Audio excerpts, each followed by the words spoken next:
5:14 hours, April 3, 2024, Caribbean Sea, 38 nautical miles north of Venezuela. The destroyer USS Gravely rides a slow swell under pre-dawn clouds, turbines humming through the hull like a pulse. Inside the dim bridge, red lights keep the crew's eyes night-ready. A petty officer's headset crackles with a tone too sharp to ignore. The surface search radar has picked up movement on the southwest edge of the grid. 3 returns. Small, fast, unidentified. The computer assigns them provisional symbols and begins to track. Within seconds, the call runs through the internal net. Condition 3. Man all stations. No questions follow. Boots strike the deck plates in steady rhythm. Lockers open, helmets slide on, communication circuits come alive. The ship changes character from a steel hotel to a living weapon. Above the waterline, the 5-inch gun stirs on its mount, aligning with mechanical precision toward the empty horizon. The night air smells of salt and burnt lubricant. Nothing visible yet, only the hush of an ocean that hides what radar already knows. In Combat Information Center, glowing screens bloom with color. Bearings, vectors, range rings. The unidentified contacts are closing at 28 knots, formation tightening, course 243. Their signatures are clean, their discipline obvious. Whoever they are, they understand how to move together. The captain's voice cuts through the channel, measured and calm. Orders flow like electricity through circuits already wired for this moment. The Gravely will hold course, hold speed, and hold restraint until proof demands otherwise. Every sailor aboard knows what that means. Watch, measure, and never be the one who blinks first. Steel flexes under pressure as the ship's systems wake in sequence. Power flows to the Aegis array. The SBY 1D radar begins sweeping the upper atmosphere, painting invisible arcs that reach 100 miles in every direction. Down in engineering, turbines stabilize at combat load. The electronic warfare suite begins its quiet listening, an orchestra of antennas tuned to every frequency the sea can carry. The Caribbean before sunrise is both beautiful and deceptive. The horizon melts into the dark, the sea a mirror without color. Sailors on deck scan with binoculars, their eyes straining for silhouettes. They find none, only motion, faint streaks of wake etched into the surface far away. Yet tension spreads faster than dawn. Somewhere out there, 3 hulls are racing toward them, and each passing minute closes the distance by half a mile. For weeks the Gravely has patrolled these waters under Operation Sentinel South, part of a multinational effort to disrupt smuggling corridors feeding north from Venezuelan coves. Officially, it is law enforcement. Practically, it is deterrence, an unspoken contest of nerves played in international space where politics meet geography. For days earlier, a Navy helicopter intercepted 2 speedboats suspected of carrying weapons. One ignored warnings and went under the waves. The incident set Caracas aflame. Tonight's approach is not a coincidence. It is the echo of that anger riding on diesel engines. In the combat center, numbers roll across screens.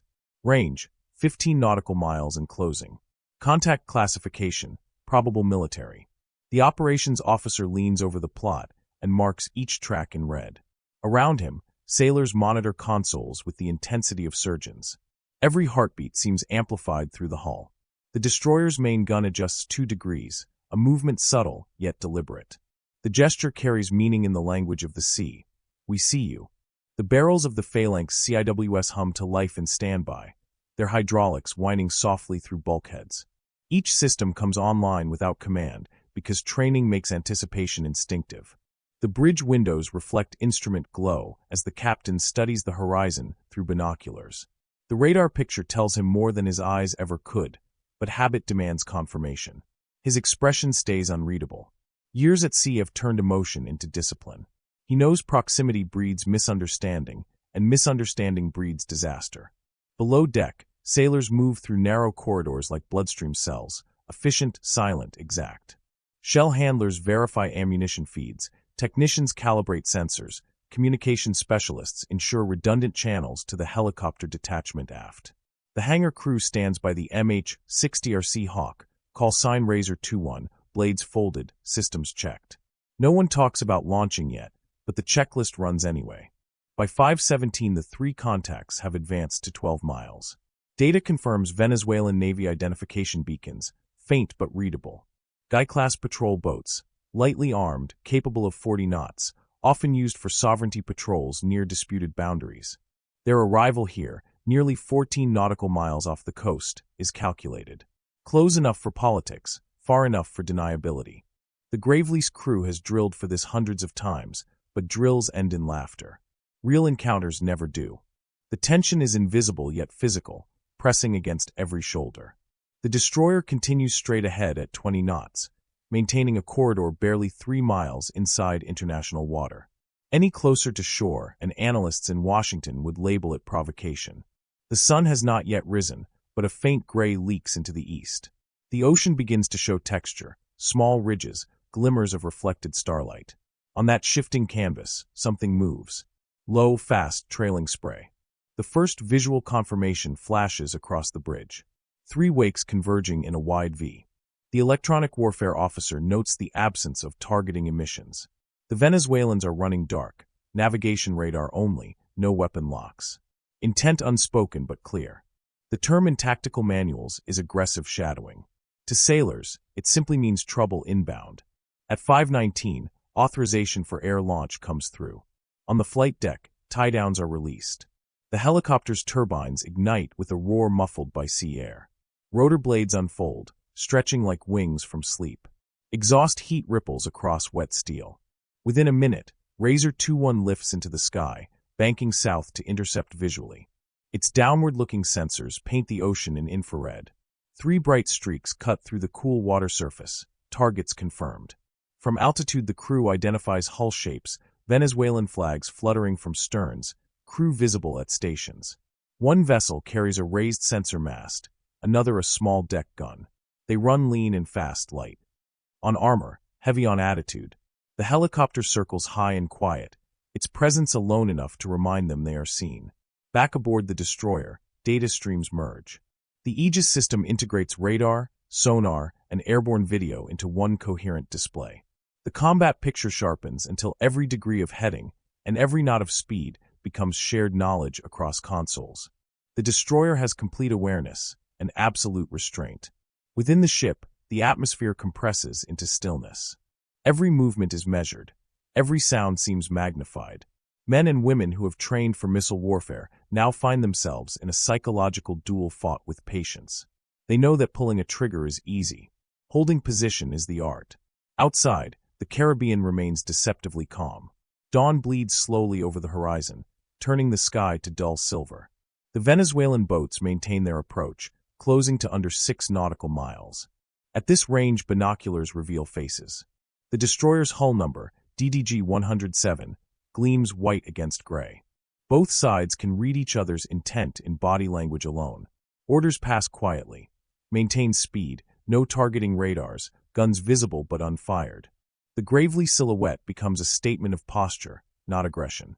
Electronic logs record every second, every bearing, every electrical fluctuation in case the incident demands review by higher command. History is being written in megabytes, not gunfire. The bridge remains dim except for the instrument's glow. Outside, the light strengthens, and with it the unease.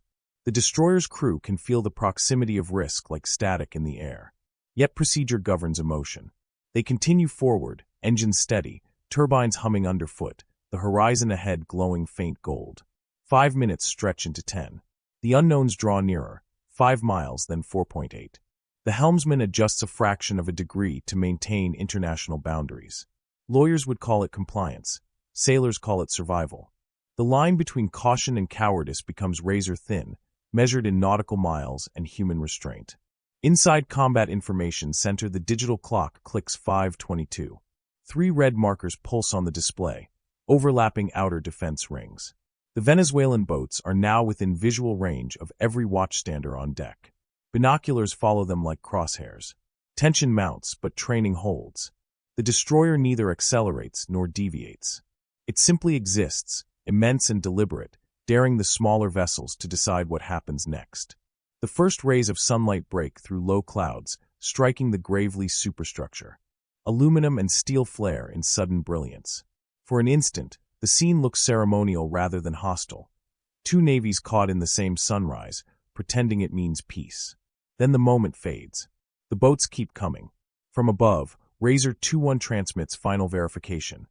Formation steady, speed 28 knots, course directly toward target beam.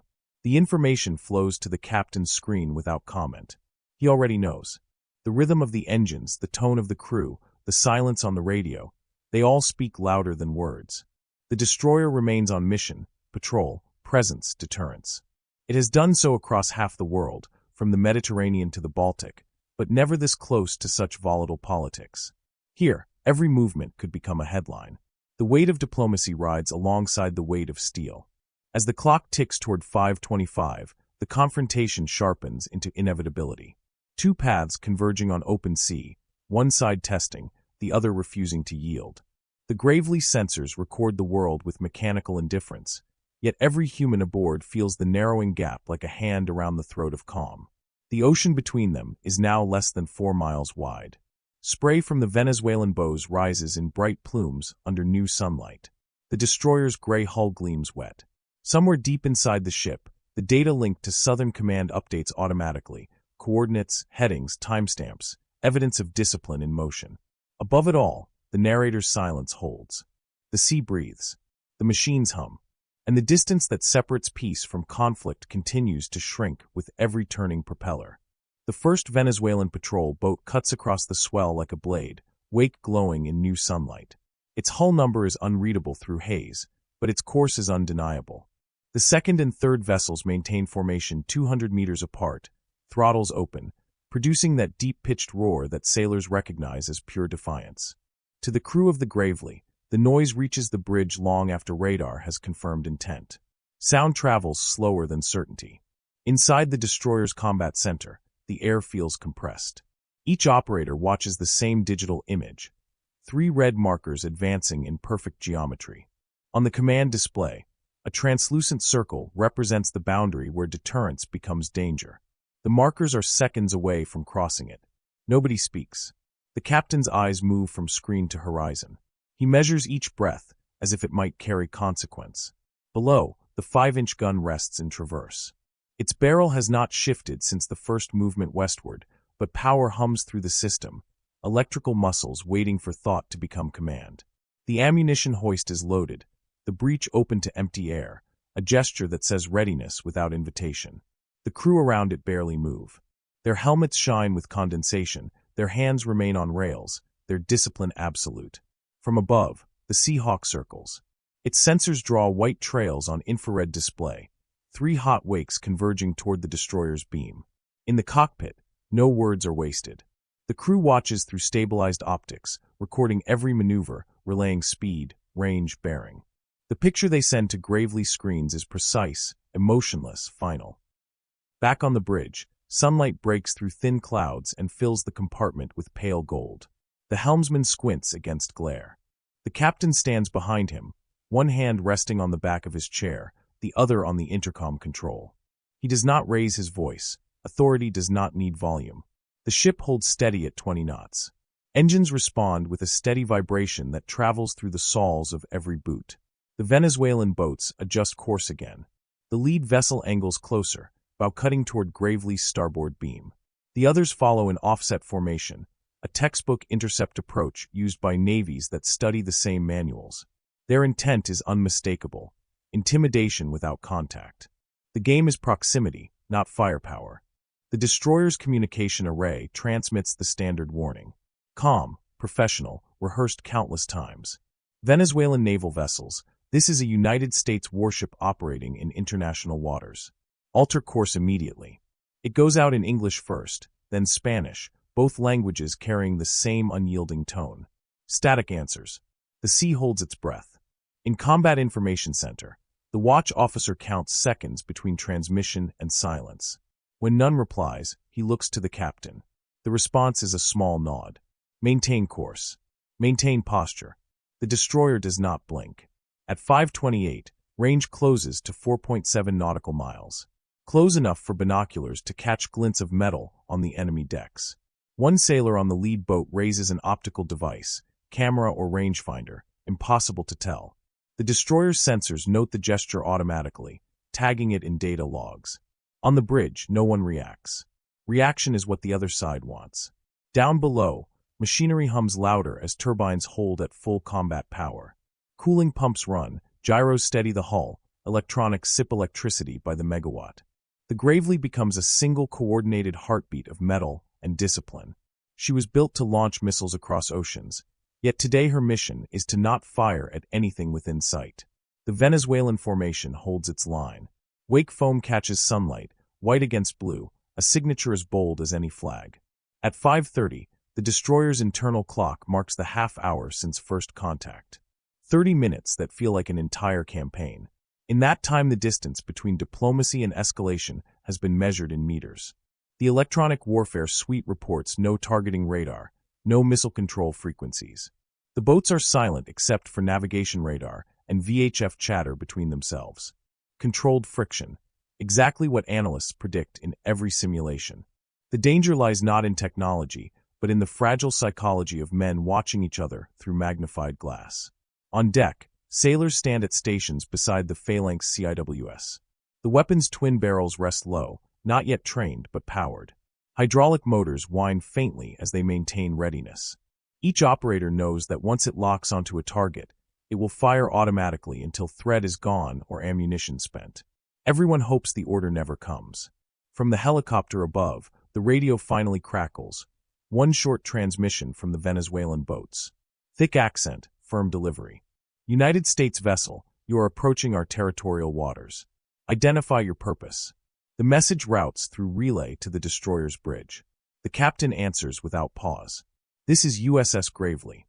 We are operating legally in international waters. Maintain safe separation. Words precise, tone neutral. The exchange lasts less than 15 seconds, but tension increases, not decreases. Politeness at gunpoint never comforts anyone. The boats hold their position at 4 miles, matching speed. The lead craft shifts slightly ahead, placing itself in the destroyer's forward quarter. A symbolic move, the kind that says, "We lead here." The Gravely answers not with motion, but with visibility. Orders pass, set visible posture. Hatches open. Deck crews secure weapons in ready position, exposed for observation. The sea wind catches flags and signal pennants. The destroyer gleams like a warning carved in sunlight. From the Venezuelan perspective, the sight must be overwhelming. The bulk of an Arleigh Burke-class ship rising from the ocean, radar arrays glinting, every line of her hull designed for power projection. Yet power held in check radiates more menace than any barrage. The smaller vessels hesitate, speed fluctuating between 25 and 28 knots. Sensors on Gravely register the changes as heartbeat irregularities in the encounter's rhythm. Inside the ship, crew members rotate watch stations to prevent fatigue. Coffee cools untouched. Conversations remain whispers. The smell of ozone from electronics mixes with oil and metal.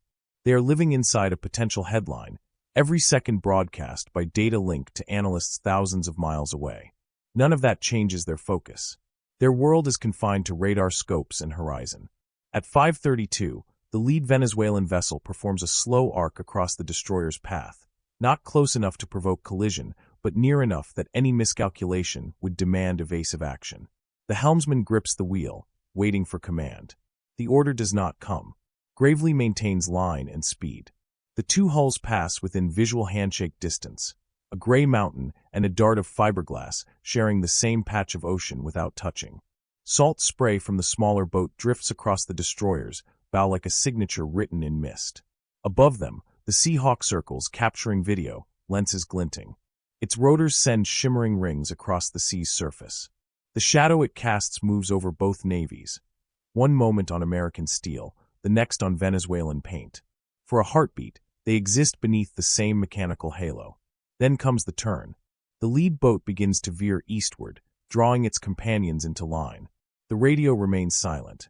No acknowledgement, no farewell, just a maneuver so deliberate it cannot be mistaken for retreat or surrender. It is the maritime equivalent of a stare broken on purpose. Gravely sensors record every degree of motion. The captain watches until the wakes angle away from his field of vision. Only then does he speak into the intercom. Maintain current heading. Weapons hold condition. The relief that follows is invisible but heavy. Shoulders loosen, voices return. The destroyer continues northward, turbines steady, white wake stretching behind like a drawn breath finally released. The danger has not vanished, it has simply turned parallel. At 5:34, The helicopter's camera catches the patrol boats falling back to 8 nautical miles, matching course for several minutes as if to prove persistence. The destroyer's crew continues recording. Every radar return, every radio frequency, every frame of thermal imagery is logged. What looks like calm on the surface becomes terabytes of evidence stored against whatever version of events politics may later demand. Only when the Venezuelan craft slide beyond 12 miles does the captain give the order. Stand down from condition 3. In an instant the destroyer exhales. The glow of red lights on the bridge seems warmer, the air cooler. Routine returns like a tide. Yet no one forgets how close the line felt, how small the ocean becomes when 2 flags decide to test it. Below deck, maintenance crews secure systems from ready status. Ammunition elevators lock. Hydraulic pressures bleed off. The 5-inch gun rests motionless, barrel pointed harmlessly at empty horizon. Its steel still carries the heat of readiness, a faint ghost of what might have been. The Seahawk lingers overhead for one more circuit before turning back toward the destroyer. As it descends, rotor wash scatters see mist across the flight deck. Sailors approach with signal paddles, faces streaked with sweat and light. The helicopter settles onto its marks, engines winding down. Its sensors hold the entire story in digital memory, proof of discipline under pressure. By 5:40, calm has returned. Yet calm on a warship is never peace. It is only intermission. The crew resumes normal operations, but their eyes remain fixed on the radar display's southern edge. The Venezuelan boats now appear as fading echoes, turning toward home waters. The Gravely continues on assigned patrol, logging speed, heading, and coordinates as if writing a diary in numbers. For the officers who will later review the data, this half-hour will read like a footnote. For those who lived it, it was the thin edge between diplomacy and disaster. Out here, restraint is not weakness, it is strategy. One radio phrase too sharp, one nervous finger too quick, and the Caribbean could have ignited before breakfast. As daylight strengthens, the sea shifts from gray to deep blue. Clouds burn away. The destroyer's wake glitters like broken glass. From shore, none of this is visible. Yet within that unseen moment, policy, pride, and precision intertwined. The Gravely moves on, silent testimony to how fragile peace can look when seen through the crosshairs of caution. The destroyer moves through brightening water, as if nothing has happened. The bow beats a steady path across small ripples, the wake uncoiling behind like a white ribbon set gently on blue glass. Yet the ship carries a new weight that steel cannot measure. It resides in the slow unclenching of hands, the measured exhale of crews stepping back from stations, the quiet acknowledgments passed in nods rather than words. The event is over, but its echoes travel the length of the hull. Inside Combat Information Center, the operational tempo slips from combat sharp to procedural precise. The encounter is already becoming data. Timestamp tracks align along a plotted corridor. Range gates show the closing spiral and the turnaway. Speed traces form clean lines, peaks, and plateaus. Every sensor sample has a destination. The secure link humming outbound to analysts who live in a different kind of sea, an ocean of numbers that converts tension into evidence. The upload begins with a surge of digital texture, radar sweeps, infrared frames, positional fixes, internal power logs, error counts, hydraulic pressures, and gun temperatures.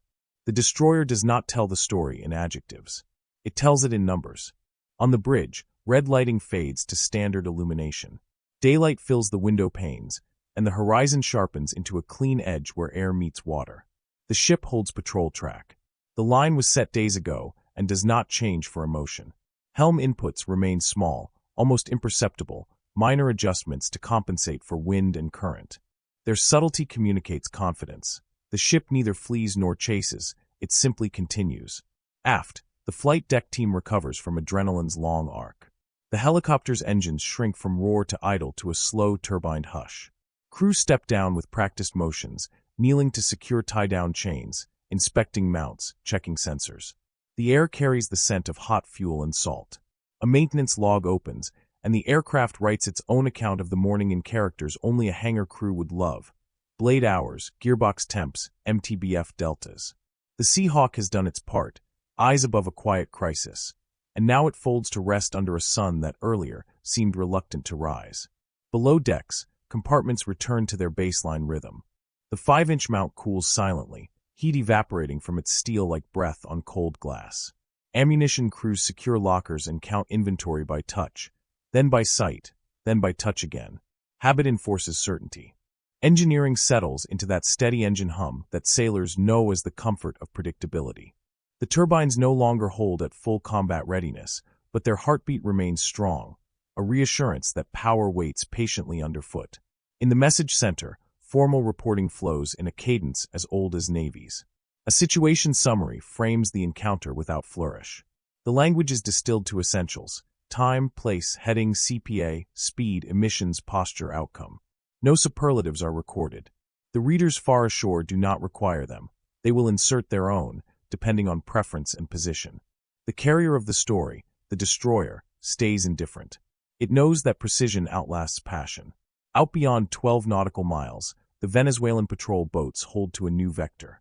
They have slipped from provocation to shadow, running parallel with a posture that speaks of persistence rather than pursuit. The sea, impartial to flags, makes space for both stories. In one narrative, sovereignty has been asserted. In the other, freedom of navigation has been sustained. The water keeps its counsel. Sunlight turns the ship's gray skin almost white. Salt dries to a fine crust along stanchions and rails. Binoculars lower. Stance softens. Yet nobody confuses quiet with safety, nor routine with certainty. The Caribbean does not reward those who mistake a pause for an ending. By 5:53, the first analytical pings from shore arrive through the secure net. The exchange is terse and purely procedural, a kind of heartbeat between command and ship. Receipt confirmed, packet integrity verified, expect follow-up questions.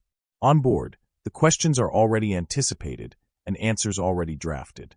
Which frequencies were observed, whether any weapon signature harmonics were detected, the closest point of approach in meters rather than miles, the exact moment visible posture was set, the criteria for holding fire under rules of engagement written to avoid both embarrassment and catastrophe. The destroyer understands this catechism by muscle memory. It has lived with it since launch.